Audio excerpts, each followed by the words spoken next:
Hola, mi nombre es Hernán y voy a ser encargado de dar la unidad 2 de pluricelularidad. Bien, lo primero que deberíamos hacer es tratar de definir qué es la pluricelularidad o qué es un organismo pluricelular. Como el nombre lo indica, un organismo pluricelular es aquel que está constituido por dos o más células, en contraposición a los organismos unicelulares que reúnen todas sus funciones vitales en una única célula. Si miramos el mundo que nos rodea, los organismos pluricelulares están en todos lados. Están en las algas, las plantas, los hongos y en nosotros los animales. Por lo que entonces, a lo largo de la vida de la Tierra, la pluricelularidad surgió varias veces. Para ser un poco más precisos, la pluricelularidad se originó en el Proterozoico, hace como 600 a 1000 millones de años. La fecha no es muy exacta porque no hay tanta evidencia del origen puntual de la pluricelularidad. Tenemos que imaginarnos que en ese momento la Tierra estaba conformada por un gran continente rodeada por un océano inmenso. Este océano se encontraba lleno de organismos unicelulares que aprovechaban la gran cantidad de alimento disponible. Ahora, esta disponibilidad de alimentos y la gran cantidad de organismos generó que haya una competencia entre estos individuos. Entonces, ¿qué es lo que podrían hacer estos organismos para ganar la competencia? Bueno, algo que podrían hacer es crecer. Si son un organismo más grande, les permitiría aprovechar mejor el alimento, evitar que los coman y o comerse a otros, entonces aprovechar más los recursos que hay disponibles. Pero las células tienen un límite en su crecimiento, no pueden crecer al infinito, por lo que entonces debería surgir otra manera de crecer que no sea solo el tamaño. Y esto es a través de aumentar la cantidad de células. Entonces, si surge la posibilidad de tener más células que trabajen como si fuera un solo organismo, este sería más grande y se beneficiaría de esta nueva característica, de esto de poder ser mejor competidor, aprovechar los alimentos disponibles o aprovechar de comerse a otros, ser el que está arriba de todo. Ahora bien, esto no es tan simple como parece. No es tan simple como juntar un par de células y que eso forme un organismo pluricelular, o sea que funcione como una sola entidad. ¿Sí? ¿Por qué lo digo? Pensémoslo de esta manera, pongamos un ejemplo inventado. ¿Sí? Tenemos estas células verdes que cumplen con las mismas funciones, con las funciones A y B, o sea que son exactamente iguales, ¿sí? Ahora bien, ¿qué puede pasar? Bueno, estas células viven en un ambiente donde en algún punto conviene más trabajar individualmente, o sea, poder hacer las cosas solas, reproducirse y alimentarse solo, que trabajar en grupo. ¿Por qué? Porque eso es más costoso, porque tengo que lidiar con mis compañeras para poder ir todas para el mismo lado o para alimentarnos de las mismas cosas. Entonces, puede pasar que si conviene trabajar individualmente, trabajar sola, reproducirse, alimentarse sola, esto va a llevar a un momento en que esas células se van a separar y ese organismo pluricelular no va a existir. O sea, va a dejar de funcionar como una sola entidad. Y si esto pasa, nunca a lo largo de la historia hubieran aparecido los organismos pluricelulares, o sea, aquellos organismos que tienen más de una célula. ¿Sí? Entonces, para poder contrarrestar esto, debemos encontrar alguna estrategia que obligue a las células a trabajar en equipo. ¿Sí? Hay postulada una estrategia que por ahora viene siendo la explicación más convincente, que es que necesitamos separar el trabajo. O sea, si antes el organismo tenía unas funciones A y B, estas funciones A y B las separamos en dos tipos de células. La célula amarilla va a tener la función A y la célula azul va a tener la función B. Pero ahora, ¿por qué esto ayudaría a que trabajen en conjunto? ¿Por qué esto permitiría que se conforme un organismo pluricelular? Bueno, imaginen de la manera siguiente. Si yo solamente hago una de las funciones vitales de mi cuerpo, voy entonces a depender de otras células para mis otras funciones vitales. Por ejemplo, si yo solamente puedo alimentarme, para poder reproducirme necesito otra célula que me ayude a reproducir. Entonces, eso me va a obligar a que tenga que trabajar en equipo con esta célula que me da la posibilidad de reproducir. ¿Sí? Por tanto, eso lograría una cohesión entre las células y que trabajen en equipo. ¿Sí? Y no solamente eso, si yo empiezo a dividir las tareas que tengo que hacer como un organismo único, también va a poder surgir unas nuevas tareas que pueden ser divididas en otras células, ¿sí? Como en este caso la función C. Puede aparecer esta nueva tarea que antes las hacían las células A y B, pero ahora se las damos a una nueva célula que solamente tenga esa función y podemos concentrarnos en las otras funciones que realizamos. Ahora bien, con solo separar el trabajo no alcanza. Necesitamos tener un objetivo en común también para poder cooperar. Y este objetivo en común lo vamos a alcanzar si todas las células tienen el mismo origen y por tanto la misma información genética. Esto lo podemos pensar por el lado de que si yo comparto información genética con un individuo, voy a querer que a ese individuo le vaya bien, porque provenimos del mismo lado, o sea, venimos del mismo origen. Vamos a retomar este concepto para entenderlo mejor cuando veamos la unidad de evolución. Ahí veremos que el motor de los cambios a lo largo de la vida de las especies es dejar una descendencia que lleve los mejores genes del individuo. Entonces, para ir por el camino de la pluricelularidad y obtener un organismo conformado por muchas células, algo importante que tuvo que haber pasado es que las células que componen a este individuo tienen que ser diferenciadas, o sea, tienen que tener funciones diferentes, de tal manera de que optimicen la energía y los recursos por el bien común del organismo. Ahora bien, nosotros por conocimiento general sabemos que los humanos se originan de una única célula, el cigoto, que se divide por mitosis. Entonces, ¿cómo puede existir células dentro de nuestro cuerpo con tareas diferentes o funciones diferentes, pero tener la misma información genética? Bien, eso se va a lograr expresando diferentes genes durante el desarrollo del individuo. Existen algunos mecanismos que vamos a ver a continuación que permiten la diferenciación entre las células, o sea, tener una célula del sistema nervioso, tener una célula de la piel, este, y para la especialización de ciertas regiones u órganos del cuerpo. Bien, el primer mecanismo que vamos a ver es el de segregación de determinantes citoplasmáticos, que es un tipo de mecanismo para la diferenciación celular, o sea, para tener células con diferente morfología y función. Este mecanismo lo que tiene es que vamos a partir de una célula, ¿sí? Una célula madre que va a tener distribuido en su citoplasma de manera heterogénea a proteínas o ARN o ARN mensajeros que estén involucrados en la expresión de genes. Cuando me refiero a que va a tener distribuido heterogéneamente estas moléculas, me refiero a que va a haber lugares donde haya más concentración de estas moléculas en la célula que en otras partes. Entonces, al momento de que haya una división celular, o sea, por mitosis de esta célula madre para dar origen a otras dos células, esos que llamamos determinantes citoplasmáticos, a estas proteínas y ARN mensajeros que están involucrados en la expresión de genes, se van a dividir de una manera también heterogénea. O sea, va a haber concentraciones más altas en una célula hija que en la otra célula hija.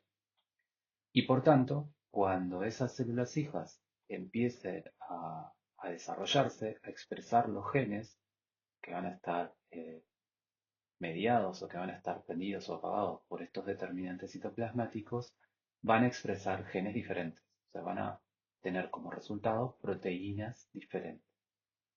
De esa manera, vamos a tener células que van a tener diferente función o diferente morfología. Entonces, a lo largo del desarrollo del individuo, del organismo, a medida que se van dando las divisiones mitóticas que van dando las células que lo componen, esos determinantes citoplasmáticos se van a ir separando de forma diferente en estas células y van a determinar todas las proteínas que se van produciendo en esa célula. Y son las proteínas que son expresadas las que van a determinar la función y la forma de estas células. En el esquema que tenemos aquí abajo, lo que podemos ver es que inicialmente teníamos una célula indiferenciada que da hijas que a su vez están indiferenciadas, pero de a poco van transformándose en los diferentes tipos de células que componen el organismo, como por ejemplo glóbulos blancos, glóbulos rojos, células neuronales, etc. El siguiente mecanismo que vamos a ver es el de inducción celular. Este mecanismo se caracteriza por la participación de una célula o grupo de células a las cuales llamamos célula inductora o células inductoras que van a producir una molécula señal. El tipo de señal o forma de señalización que puede participar en este mecanismo es al que llamamos parácrino, que es este que está aquí, donde la célula inductora emite una señal al medio circundante cercano, afectando a las células que son vecinas, o sea, que están muy próximas a la que emite la señal. El siguiente mecanismo de señalización o forma de señalización que puede participar es el autocrino, donde la molécula señal va a afectar a la misma célula que la emite. Y por último tenemos el mecanismo yuxtacrino, ¿sí? Que es este que vemos aquí, en donde la molécula señal está expuesta en la membrana plasmática de la célula inductora y su acción va a depender del contacto directo de otra célula con esta molécula señal que está expuesta en la membrana plasmática. Pero entonces, ¿cómo ocurre la diferenciación celular a partir de este mecanismo?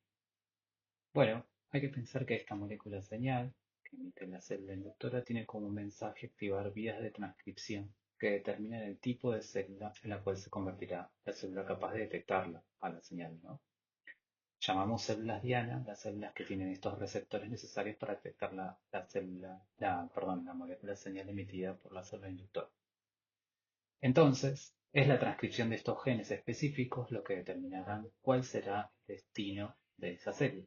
Es decir, si se transforma, por ejemplo, en una célula del tejido nervioso o en una célula del tejido muscular. Podemos verlo un poco más claro con este esquema que tenemos aquí, en donde tenemos tres células, una azul, una gris y una roja.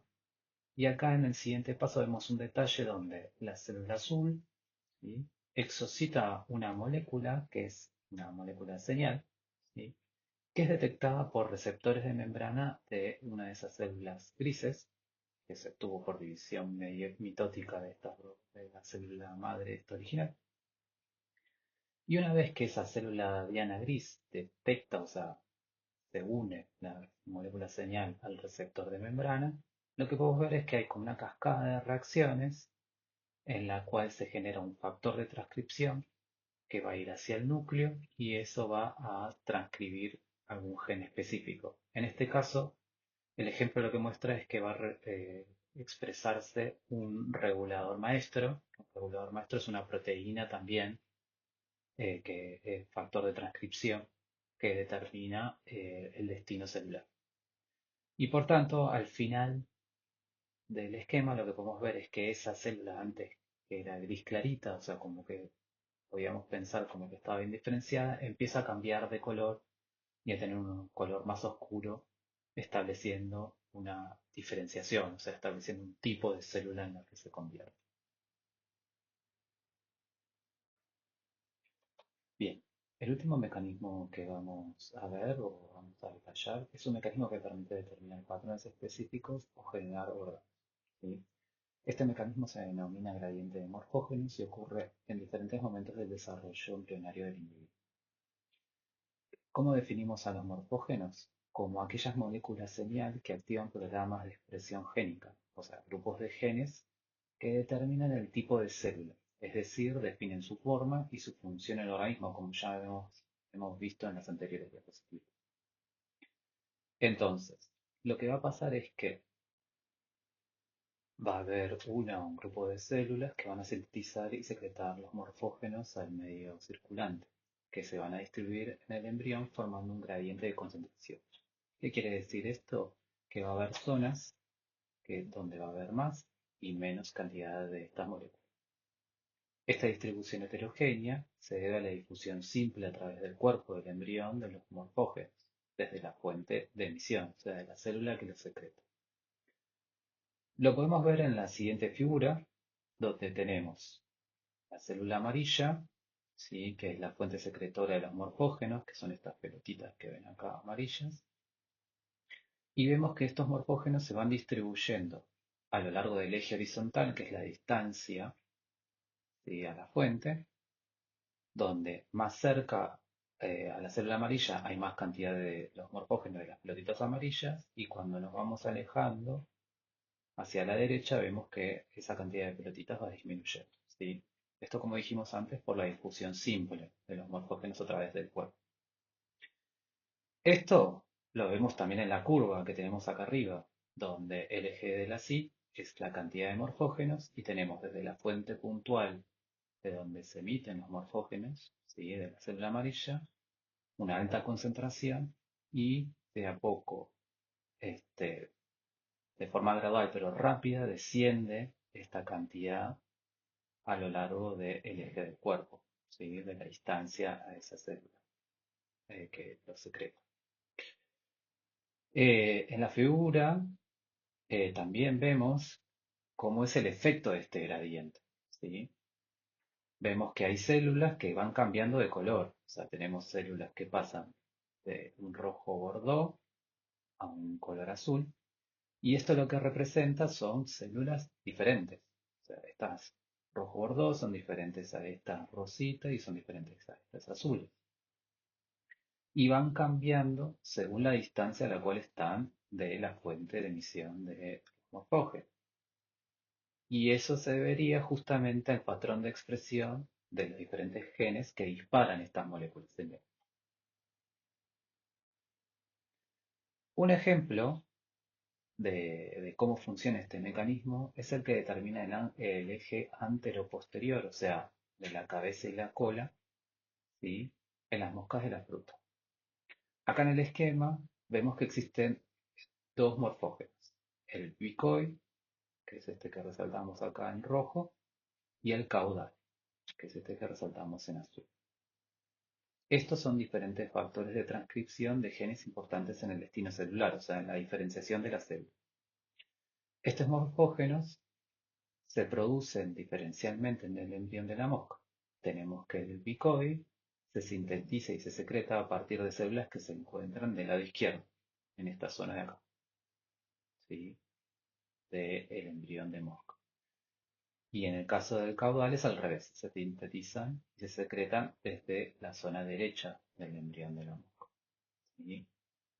Esto hace que se generen dos gradientes por la difusión simple de estas moléculas, que son la línea roja, que va desde acá arriba y va descendiendo hacia la derecha, ¿sí? Y la línea azul, que tenemos desde la derecha y que va descendiendo hacia el lado izquierdo. Entonces, es la combinación a lo largo del eje del embrión, ¿sí? Que va determinando las regiones del cuerpo, en donde tenemos que las regiones anteriores del cuerpo, como la cabeza y el tórax, ¿sí? Que lo vemos acá, va a estar definida por la alta concentración de bicoid y la baja concentración de caudal, mientras que lo que sería la cola y el abdomen, que lo tenemos de este lado, ¿sí? Se va a determinar de forma inversa, o sea, por alta concentración de caudal y menor concentración de bicoid. Y entonces, ¿cuál es el resultado de estos mecanismos de diferenciación? O sea, esto de poder tener células de diferentes tipos. Y bueno, lo que va a permitir tener estas células de diferentes tipos es definir y formar los diferentes sistemas, ¿sí? Y órganos del individuo. Esto va a estar formado por los diferentes tejidos que componen a los organismos. Acá tenemos una imagen donde vemos como estos diferentes tejidos, tenemos hueso, tenemos músculo, podemos ver acá, estos son huesos, músculo, acá está el sistema circulatorio, el sistema nervioso, y este que es un poco menos conocido es el sistema linfático. Pero primero vamos a tratar de definir qué es un tejido o recordar cuál era esa definición que habíamos dado en ICB1. Tenemos que un tejido va a ser una agrupación de células que van a estar diferenciadas morfológica y fisiológicamente, o sea, que van a estar diferenciadas en forma y en función, que cumplen diferentes funciones en el organismo. Y estas células van a interaccionar entre sí y con la matriz extracelular o lo que llamamos también sustancia intercelular que las rodea, o sea, todo lo que la composición externa a la célula. ¿Sí? Recuerden que teníamos cuatro tejidos importantes que son el tejido muscular, ¿sí? Que su función es la de dar movimiento al cuerpo. ¿Sí? Tenemos el tejido conjuntivo conectivo, ¿sí? Que dan sostén y protección a los órganos y tejidos del cuerpo. Tenemos el tejido nervioso, que genera la comunicación interna y externa al cuerpo y que permite también percibir el entorno, el medio ambiente. Y por último tenemos el tejido epitelial, que genera los compartimentos y permite intercambiar y separar al individuo del medio ambiente.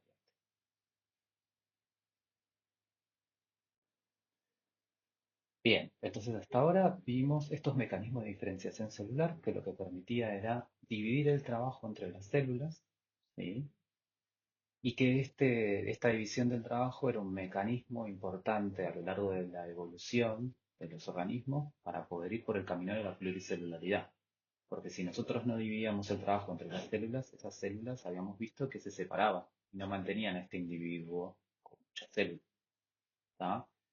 Entonces, el primer paso para el camino de generar un organismo pluricelular ya lo dimos. Ahora, ¿cuál es el siguiente paso? Bueno, lo que nos va a pasar es que ahora vamos a tener un organismo que va a tener que interactuar con el medio ambiente, ¿sí? Con el medio externo, ¿sí? Piensen que ahora, si estamos compuestos por muchas células, va a haber células que van a estar en contacto directo con el medio ambiente y otras que no, van a estar en el interior del cuerpo. Y dada la variación que puede haber en el medio externo, todas las células tienen que entender cómo deben eh, ayornarse o cómo deben contrarrestar a un cambio en el medio externo para poder mantenerse ellas, mantener sus funcionalidades. Ok, ¿sí? Entonces va a haber dos formas de interactuar con el medio externo. ¿Sí? Una de estas formas es primero entender y percibir qué está pasando fuera del cuerpo. Y por otro lado, lo que va a tener que pasar es que va a haber también un intercambio, o va a haber un intercambio de energía y de materia con el medio externo. O sea, cuando yo me alimento estoy intercambiando materia con el medio externo. ¿Sí? Entonces, vamos a ver cómo se soluciona esto de la percepción de lo que pasa alrededor nuestro y cómo generamos este intercambio de energía y materia con el medio externo, ¿sí? En un organismo pluricelular. Para el primer caso, lo que surgió fue el sistema nervioso. O sea, el sistema nervioso es justamente el tejido y el conjunto de órganos que está especializado en la conducción química y o eléctrica de información. Y esto permite el intercambio de información con el medio externo.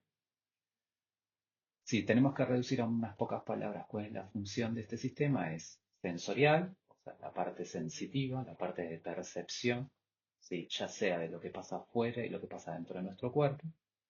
Integradora, porque al sistema nervioso va a llegar mucha información del medio externo, del medio interno, y entonces va a tener que tomar una decisión ese sistema nervioso de qué es lo que tiene que hacer el cuerpo en función de los cambios que haya.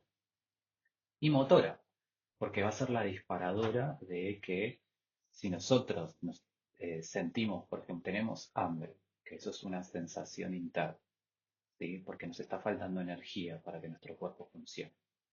Y percibimos en el mundo externo el olor o a una clave de que existe alimento, el sistema nervioso va a percibir de dónde está ese alimento y nos va a dirigir dándole señales al sistema motor, que es el de los músculos, para dirigirnos a ese lugar. Por eso también tiene función motor.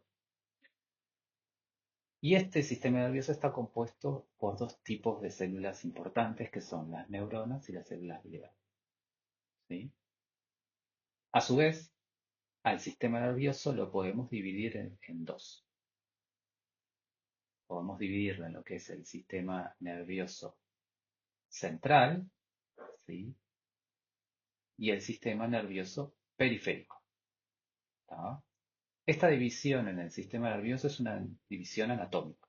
Es para definir lo que va a funcionar como integrador, más que nada, que es el sistema nervioso central, donde tenemos a nuestro cerebro, ¿sí? A donde llega toda la información y de donde va a partir las respuestas a esa información, y lo que sería la médula espinal, que es la receptora también de estímulos que provienen del exterior. Es a donde van todos los nervios que tiene nuestro cuerpo, ¿sí? Y esos nervios van a canalizar la información a través de la médula espinal, a la cual va a llevar la información a nuestro cerebro.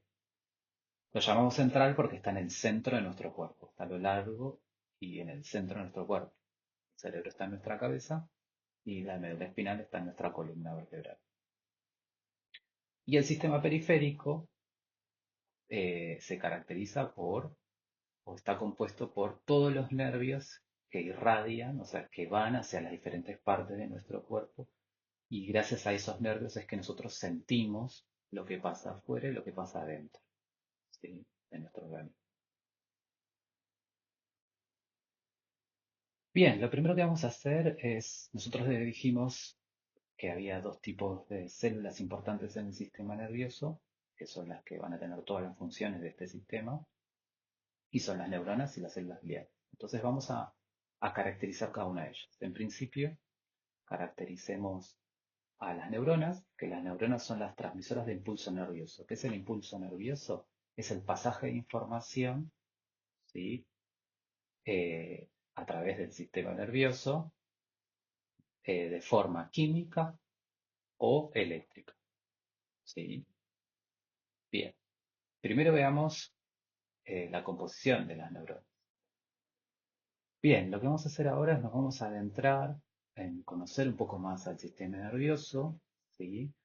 Que nos va a ser útil para las siguientes unidades, en particular la de comunicación nerviosa, ¿sí? Y vamos a empezar detallando un poco o caracterizando cómo son las células que componen el sistema nervioso, ¿sí? La primera célula que vamos a caracterizar son las neuronas, que son las más importantes, o una de las más importantes en el sistema nervioso, ya que son las que transmiten el impulso nervioso, transmiten información de un lugar al otro, ¿sí?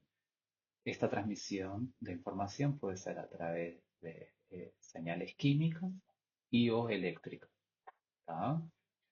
Bien, entonces veamos un poco cómo se compone esta neurona, que lo vemos acá en esta diapositiva. Tenemos a lo que denominamos dendritas, ¿sí?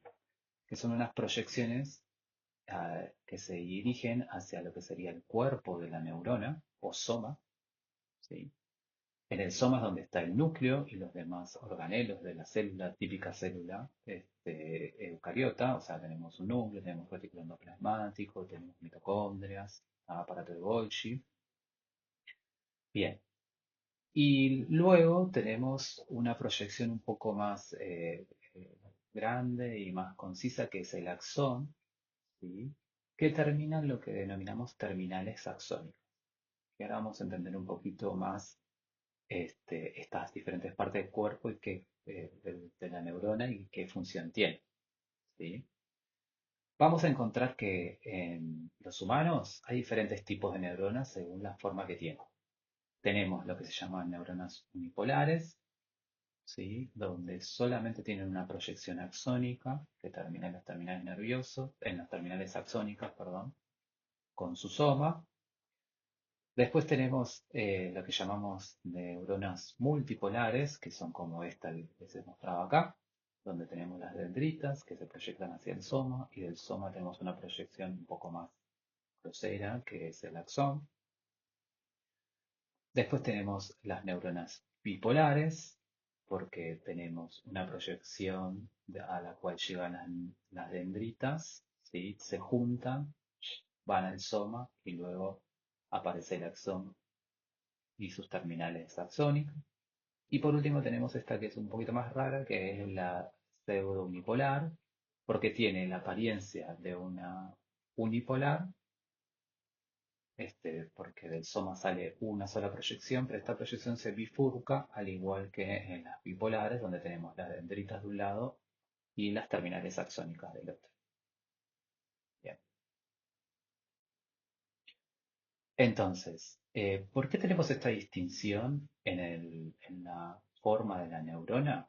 Esto está no, pero está definido por la función de la neurona. Dijimos que la neurona era la transmisora de los impulsos nerviosos de la información, ¿sí? ¿Cómo ocurre esta transmisión? Bien, piensen en que tenemos varias neuronas, ¿sí? Como si fueran en una filita o en una columna, ¿sí? Una tras otra. Y lo que tenemos es que a las dendritas llega la información o llega el impulso nervioso, ¿sí?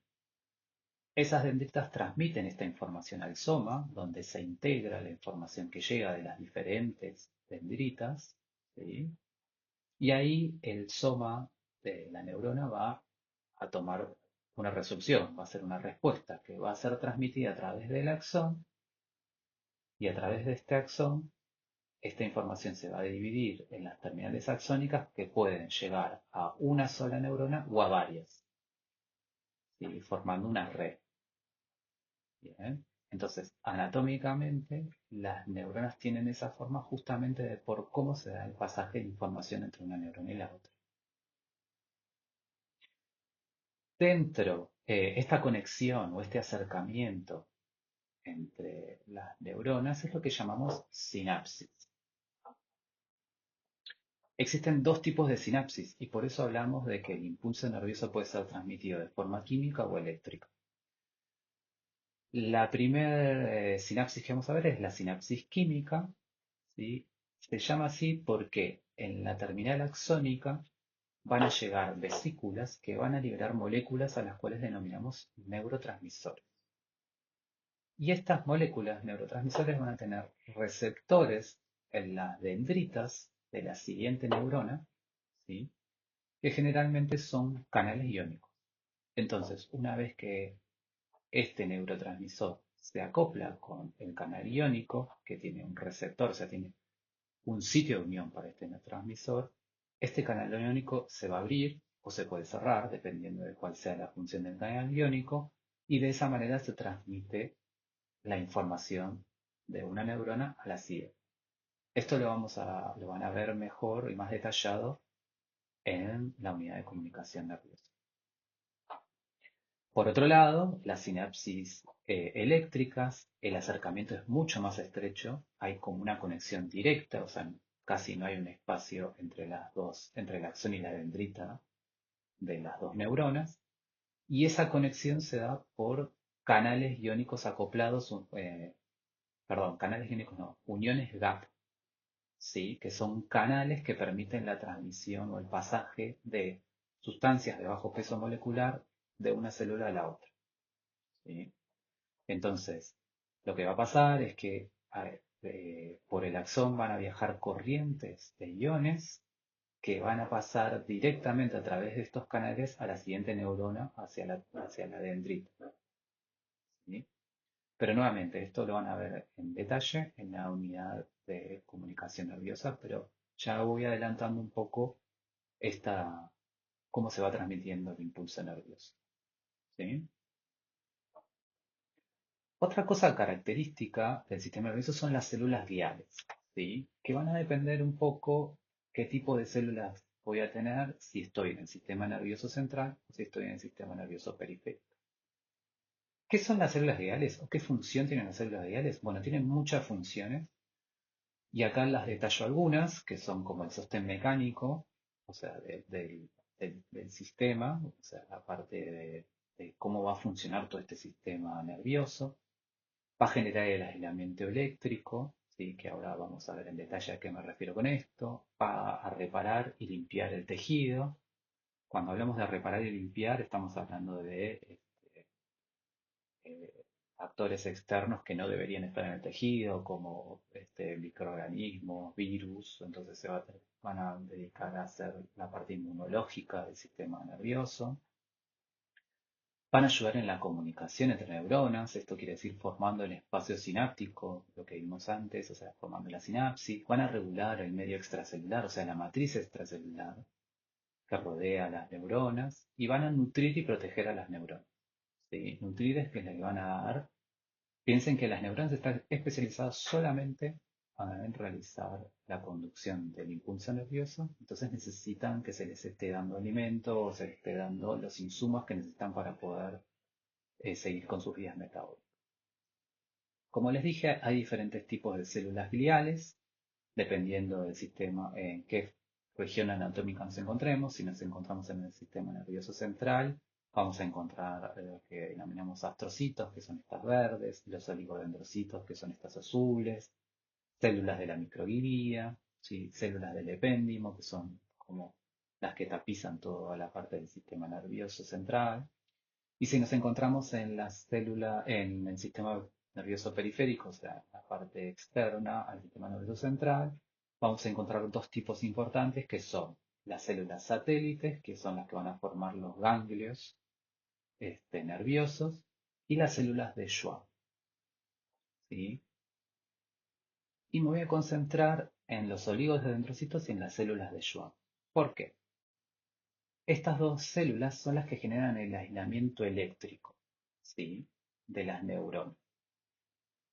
¿Y cómo realizan este aislamiento eléctrico? Produciendo lo que llamamos mielina. La mielina es, la, es una capa formada por lipídica y proteica, que justamente son la membrana plasmática de los oligodendrocitos y la célula de Schwann, que rodean y circulan, o sea, a el axón de la neurona. Acá podemos ver cómo, en el caso de los oligodendrocitos, generan proyecciones de membrana plasmática que van a rodear al axón, ¿sí? Como si estuviéramos haciendo un niño envuelto, por decirlo de alguna manera. Y en el caso de las células de Schwann, son toda la célula la que rodea y circula el axón. ¿Y por qué esto es aislamiento eléctrico? ¿Cuál es el sentido de la formación de esta mielina? Bueno, ¿qué pasa cuando nosotros aislamos un cable? Cuando aislamos un cable no tenemos disipación de las cargas eléctricas que van circulando por ese cable. Pasa lo mismo en, en una neurona. Si yo no tengo disipación de las cargas, o sea, las cargas no se pierden a lo largo de la circulación del axón, lo que va a pasar es que el impulso nervioso va a viajar más rápido.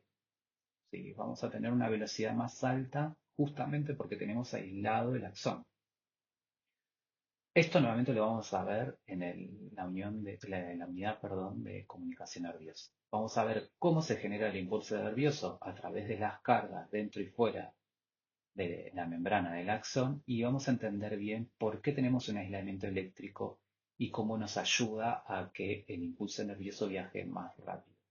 Pero quédense por ahora con esta idea de que las células de Schwann y los oligodendrocitos generan estas capas de membrana plasmática que rodean el axón para aislarlo y permitir que el impulso nervioso viaje mucho más rápido a través del axón. Bueno, hasta ahora entonces venimos por este camino de la pluricelularidad, donde explicamos qué es la división del trabajo, que es una estrategia muy importante que optaron los organismos durante la evolución para lograr generar organismos con varias células, ¿no? O sea, organismos pluricelulares. Vimos también que una parte importante este, del origen de la pluricelularidad es el tema de la interacción con el medio ambiente, o sea, con el medio, con el ambiente. Y esto lo había presentado antes que podía ser de dos maneras, o sea, esa interacción va a ser, por un lado, la percepción que logre ese organismo del ambiente, o sea, lo que logre sentir, y eso va a ser a través del sistema nervioso. Y por otro lado, otra parte importante a la que vamos a dedicarnos ahora, en lo que queda de la clase, es el intercambio de energía y materia con el ambiente. ¿Sí? Ustedes vieron en ICB1 que los organismos vivos, o sea, en particular, ustedes estuvieron viendo la célula, estudiando la célula, tienen estos procesos termodinámicos, que son las reacciones metabólicas, las cuales tienen que estar controladas, ¿sí?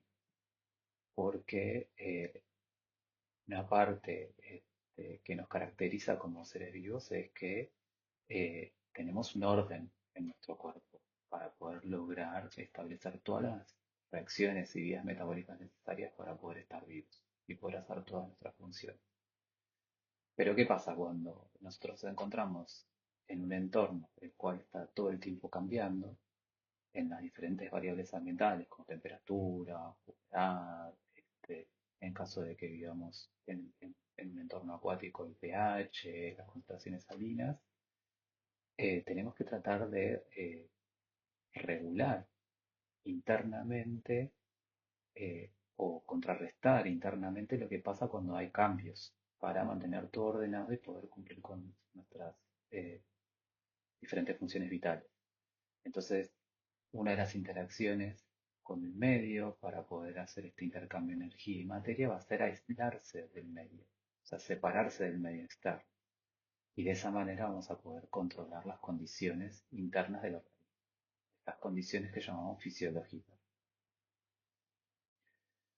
Entonces, una parte importante de los organismos pluricelulares era qué estrategia tomaban para poder, con este número creciente de células, mantener las condiciones internas de una manera estable para poder regular sus vías metabólicas, sus reacciones químicas internas.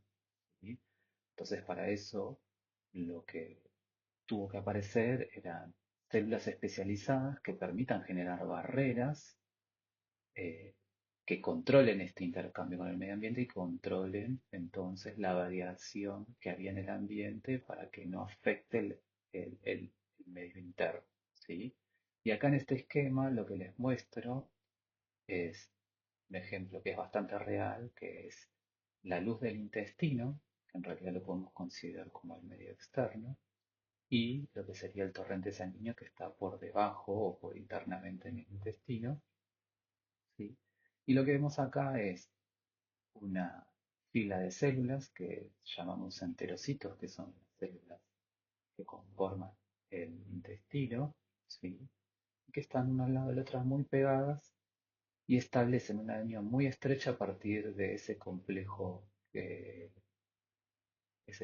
proteico que llamamos uniones estrechas que permiten adosar a las, a las células contiguas de tal manera de no permitir pasaje de moléculas entre los espacios intercelulares, ¿sí? O sea, entre célula y célula. De esa manera podemos controlar lo que pasa en el medio externo, en la luz del intestino, y lo que pasa en el medio interno, en los vasos sanguíneos. Acá pueden ver que las concentraciones, por ejemplo, de iones, sí, cationes y aniones, es diferente, están mucho más concentrados en lo que sería el torrente sanguíneo que en el medio externo. Al igual que la concentración de azúcares como la glucosa o aminoácidos que son necesarios para la producción de proteínas. Y por otro lado, estas barreras también nos protegen porque permiten aislar, o bueno, no aislar, pero mantener fuera a los patógenos que pueden afectar nuestro cuerpo. ¿Sí? Entonces, la aparición de los epitelios fue una condición muy importante para la generación de organismos pluricelulares porque permitieron generar compartimentos en el organismo, ¿sí? Ya sea para aislarlos del medio externo o para establecer funciones fisiológicas especializadas dentro del cuerpo, ¿sí? Estos epitelios permitieron, como decíamos, generar nuevas funciones. este, los epitelios separan, aíslan y regulan fisiológicamente lo que pasa porque son los que determinan muchas veces activamente las concentraciones de solutos de un lado y del otro del epitelio, ¿sí? Y de esa manera regulamos condiciones como mostramos acá en esta diapositiva, el estómago. Ustedes saben que, conocimiento común, que el estómago tiene un pH óptimo de entre 1 y 2 para poder funcionar, porque ahí se digieren todo lo que serían proteínas a partir de unas enzimas llamadas pepsinas. ¿Sí? Cuanto más alto es el pH, más mal nos sentimos. ¿Sí? Cuanto más bajo, llegando a una acidez muy cerca de pH igual a cero, también. O sea, el pH óptimo es entre 1 y 2. Ahora la pregunta es, si no sé si saben, pero el pH sanguíneo nuestro es de alrededor de 7,35, algo por el estilo, o sea, es bastante neutro. ¿Cómo logramos tener un pH ácido de 1 a 2 en el organismo? Bueno, gracias al epitelio. Los epitelios del tubo del estómago permiten aislar al estómago a lo que pasa dentro del estómago o de todo el cuerpo y evita que el ácido que secretamos al estómago para poder lograr llegar a ese pH ácido digiera otras partes del cuerpo. ¿Sí? Entonces, no solamente logramos separarnos del medio externo, sino también generamos compartimentos donde hay cambios fisiológicos, de las condiciones fisiológicas para poder que el cuerpo trabaje de mejor manera. ¿Sí? Y a toda esta regulación de los equilibrios fisiológicos, de las condiciones perdón, las condiciones fisiológicas, lo denominamos homeostasis. En sí, la definición formal de lo que es homeostasis es la capacidad de los organismos vivos de mantener una condición interna estable, compensando los cambios en su entorno mediante el intercambio de materia y o energía con el ambiente. ¿Sí? Ahora, los organismos tienen diferentes estrategias para hacer esto.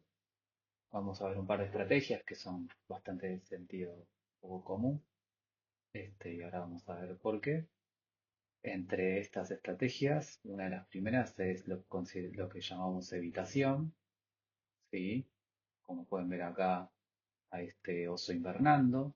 Este oso invernando está evitando las condiciones del invierno, o sea, que son condiciones en las cuales no hay alimentos o hay muy escasos alimentos, hace mucho frío.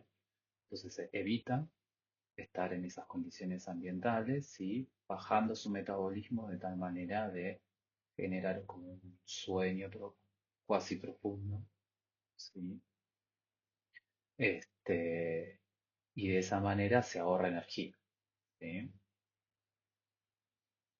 La siguiente estrategia es la que podemos ver aquí con estas iguanas o con esta libélula, ¿sí? Que es la de conformidad. Acá el medio interno del organismo cambia paralelamente con las condiciones externas. O sea, no tienen la capacidad de regular activamente, o no tienen la capacidad sí, de regular activamente lo que está pasando. La regulación no es efectiva. ¿Sí? ¿Y por qué muestro esto? Porque no sé si ustedes vieron alguna vez un lagarto, o sea, algún reptil, un cocodrilo, un caimán, una lagartija o las libélulas en sí, que en los momentos donde el sol está muy alto se ponen al sol y eso es porque no tienen la capacidad efectiva de regular la temperatura en su cuerpo. Entonces, eh, necesitan adquirir unos ciertos grados de calor en el cuerpo para poder funcionar óptimamente. Piensen que, como vieron en ese uno, que todas las vías metabólicas, ya sea desde la duplicación del ADN hasta la degradación de los azúcares, la glucólisis, por ejemplo, están hechos, o sea, están mediadas por enzimas. Y estas enzimas son catalizadores que tienen condiciones óptimas para funcionar. Y esas condiciones óptimas van a ser las de temperatura, aparte de pH o concentración salina, ¿sí? Entonces, se ponen en el sol para adquirir este calor que necesitan para que sus enzimas estén activas, ¿sí? Bien, la tercera y última estrategia que vamos a ver es la de regulación, que es la que realizamos nosotros, los mamíferos, por ejemplo. En este caso, los organismos van a disparar diferentes acciones de compensación para evitar el cambio. este, con respecto a las variaciones en el ambiente. ¿Sí? Yo lo que muestro acá es un ejemplo, ¿sí? Que es, por ejemplo, de donde muestro los cambios que hay cuando nosotros decidimos ir a correr. Por ejemplo, quiero hacer ejercicio, quiero ir a correr, ¿no? En ese proceso de correr, lo que va a pasar es que mis músculos de las piernas, de los brazos y del torso van a contraerse y relajarse. Esto va a liberar calor. Ese calor va a ser disipado a lo largo del cuerpo por la vía sanguínea. O sea, vamos a transmitir el calor a través de la sangre y se va a transmitir a todo el cuerpo. Entonces, esto lo va a detectar el cerebro, ¿sí? En una región que se llama hipotálamo. Y este aumento de calor hay que disminuirlo, porque no podemos tener la temperatura muy elevada porque no le hace bien a nuestras enzimas, ¿sí? Que están diseñadas óptimamente para que trabajen en un rango de temperatura acotado alrededor de los 37 grados, por ahí. Entonces, ¿qué va a pasar? Vamos a empezar a transpirar, porque la transpiración es el mecanismo que tenemos para regular la temperatura. Pero cuando nosotros transpiramos, perdemos agua. Entonces tiene que haber una compensación por parte del riñón que permita evitar la pérdida excesiva de agua. ¿Sí? A su vez, con todos estos cambios, necesitamos energía. Y entonces va a actuar el páncreas liberando insulina, que lo que hace es permitir a las células que capten el azúcar que hay en sangre para poder utilizarlo para las vías metabólicas necesarias para obtener energía. Todo esto se da solamente por el hecho de ir a correr. Entonces, estos mecanismos de regulación permiten justamente compensar cambios importantes que haya en el medio interno y externo. Ahora, no todo es blanco y negro. No es que tenemos animales que son totalmente conformistas o animales que son totalmente reguladores. Es como una escala de grises. Acá yo les muestro una araña que uno tendería a pensar de que es un animal que no puede regular su temperatura, ¿sí? Porque es un animal que lo llamamos de sangre fría, son estos animales que necesitan este, absorber calor del ambiente para poder activar todas sus vías metabólicas. Y sin embargo, si la vemos con una cámara infrarroja, lo que estamos viendo es que el abdomen de la araña, donde está la parte reproductiva, eh, está más caliente que el resto del cuerpo. Y eso es porque gran parte de las funciones fisiológicas de la araña ocurre en el abdomen. Intercambio gaseoso, la reproducción. Entonces, acá podemos ver que, bueno, no es que son totalmente inconformistas y no pueden regular su temperatura corporal. Y lo mismo nos pasa a nosotros. Si nosotros vamos al desierto y hace mucho calor, o sea, llega a haber temperaturas a veces de 50 grados, no podemos compensar al infinito estas condiciones.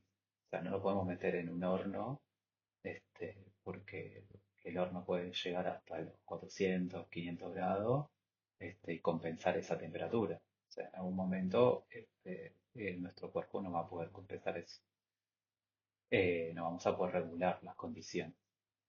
Entonces, no nos quedemos con la idea de que, bueno, si somos reguladores vamos a poder compensar cualquier cambio ambiental y si somos conformistas vamos a tener que dejarnos a la deriva por las variaciones ambientales, sino que estamos como en una escala, los organismos se van a encontrar en una escala de grises donde hay algunos aspectos que van a poder controlar y otros aspectos que no.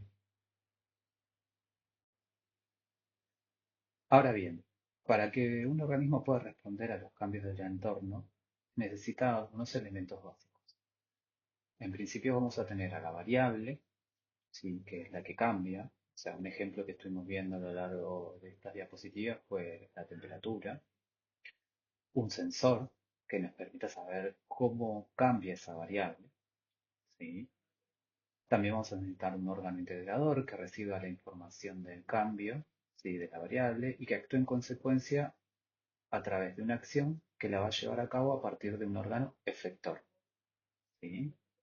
Esos son los elementos básicos que vamos a necesitar. Pero ¿cómo van a interactuar estos elementos entre ellos? Bueno, puede haber diferentes maneras de que interactúen. pero un mecanismo típico de control homeostático es el mecanismo de retroalimentación o realimentación, ¿sí? Este mecanismo se define como un bucle donde la información sobre el resultado de una acción se devuelve al sistema para realizar ajustes o modificaciones. En otras palabras, el resultado de la regulación de una variable es nuevamente medido por el sistema para reacomodar si es necesario reacomodar. ¿Qué queremos decir con esto? Veámoslo un poquito a ver, más claro. Es que va a haber un cambio, ¿sí?, en el ambiente que se va a ver reflejado en la variable. Esto va a ser detectado por el sensor que le va a enviar la información al órgano integrador, que va a tomar una decisión de si hay o no que ajustar la variable según el cambio que haya ocurrido, y a partir de ese cambio, a partir de esa integración de información, le va a enviar la información que necesita el órgano efector para compensar y regular la variable. ¿Sí? Bien, entonces, esto es un mecanismo de retroalimentación, pero existen dos tipos diferentes. Uno es el mecanismo de retroalimentación negativa, en donde la respuesta del sistema es en el sentido contrario a lo que se detectó en la variable. Perdón. Es decir, que si la variable aumenta, ¿sí?, como vemos acá, si la variable aumenta, lo que va a hacer el integrador es pedirle al efector que disminuya el valor de esta variable, ¿sí? O si la variable disminuye, el integrador lo que va a tener que hacer es pedirle al sistema, al pedirle al efector, que aumente, ¿sí? Bien, entonces, cuando la variable, eh, este mecanismo es como en sentido contrario. Entonces, cuando la variable aumenta, disminuye, o sea, el resultado es disminuir, y cuando la variable disminuye, el resultado tiene que ser aumentar, ¿sí? En la mayoría de los casos, eh, la regulación de los sistemas biológicos se realiza por medio de este mecanismo. Bien, un ejemplo bien cotidiano de un mecanismo de retroalimentación es el azúcar en sangre, ¿sí?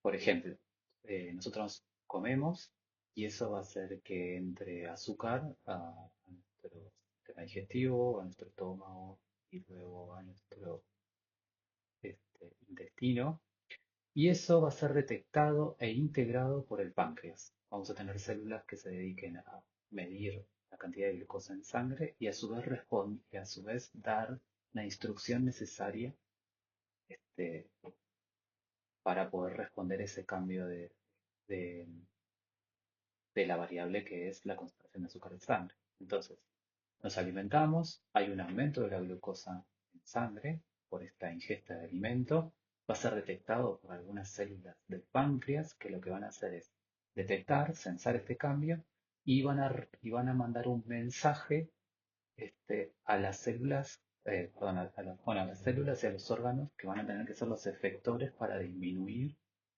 esta concentración de azúcar en sangre, ¿sí?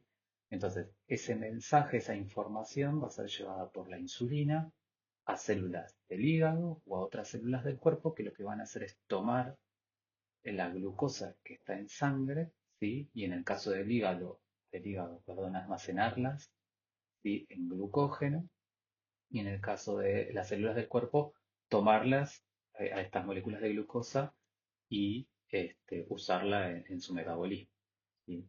De esa manera desciende la concentración de azúcar en sangre y volvemos a valores normales.